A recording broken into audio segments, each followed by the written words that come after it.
Bonjour à tous et merci de nous suivre pour ce flash d'information. Le Premier ministre Patrick Achi est depuis vendredi dernier à Tunis où il prend part à la TICAD 8, à la conférence internationale de Tokyo pour le développement de l'Afrique. Hier samedi, pour la cérémonie officielle d'ouverture, il a porté à l'Assemblée plénière le message du chef de l'État, Alassane Ouattara. Alexis Ouedraogo.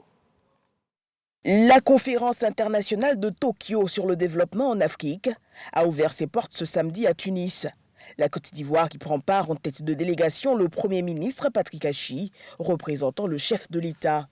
Un rendez-vous dont la Côte d'Ivoire attend beaucoup. Nous venons de faire le groupe consultatif pour le plan national de développement. Le Japon y était. Ils attendaient justement cette occasion pour déployer leur stratégie, ou présenter leur stratégie en direction de l'Afrique. C'est fait. Les annonces sont connues. 30 milliards sur 3 ans, 30 milliards de dollars pour l'Afrique.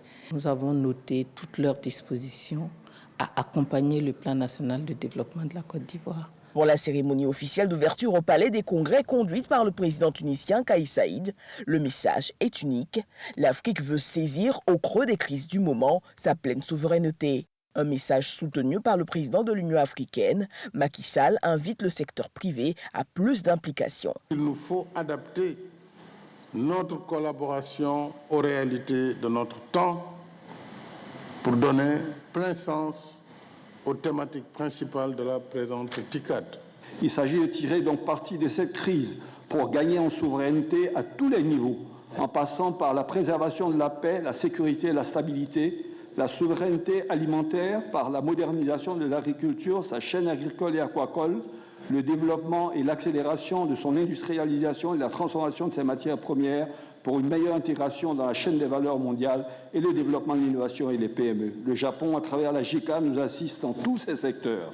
Nous réussirons ce défi si nous savons mener la transformation structurelle de nos économies en exploitant l'immense potentiel de la ZLCAP. Paix et sécurité, développement de l'industrie, promotion de l'agriculture, amélioration de la gouvernance des secteurs de la santé ou des médias, autant de sujets qui seront explorés le long de cette TICAD 8.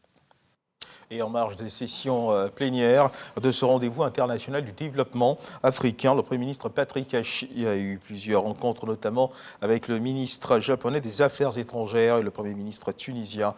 Au cœur de leurs échanges, le renforcement de la coopération avec ces deux pays. Le ministère du Budget et du portefeuille de l'État, à travers la direction générale en charge du budget, des finances et à la rencontre des fournisseurs et autres prestataires de l'État de Côte d'Ivoire. L'objectif est de lutter contre les dépenses non autorisées.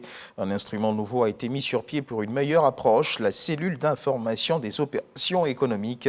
Les acteurs de San Pedro ont été sensibilisés sur ce nouveau concept. Dans l'actualité internationale, au Kenya, présidentielle au Kenya, après la proclamation de William Ruto comme vainqueur de la présidentielle par le président de la commission électorale, une victoire contestée par Raila Odinga, qui affirme que l'élection a été entachée d'irrégularités. Il a rejeté ces résultats et a déposé un recours devant la Cour suprême pour les contester. Les différentes parties prenantes avaient jusqu'à hier, à samedi 27 août, pour soumettre leur réponse à ce recours. Et les déclarations sous serment ont été nombreuses. La Cour suprême a donc reçu la réponse au recours déposé par le camp de Raila Odinga. Toujours dans le tour de l'actualité internationale en Centrafrique, sachez qu'environ 300 personnes se sont rassemblées hier samedi dans l'après-midi dans la capitale Bangui pour marquer leur opposition à une nouvelle constitution. Les manifestants dénoncent une manipulation qui vise à permettre au chef de l'État, Faustin Archange Touadéra, de rester au pouvoir. Non à la manipulation, non à la dictature, scandent les manifestants qui se sont réunis à l'appel du Bloc républicain, une coalition d'une vingtaine de partis de l'opposition et de membres de la société civile. Puis ce 13h, dans le cadre du Dimanche Magazine, nous parlerons de loisirs, de missions et propositions de la Direction générale des loisirs, en quoi consiste son action et surtout pour quelles attentes, des questions que nous aborderons avec la directrice générale des loisirs de Côte d'Ivoire, Mme Isabelle Hanno. Entretien donc à suivre à ce 13h. Voilà qui marque la fin de ce flash d'information. Merci de nous avoir suivis. Je vous retrouve à 13h.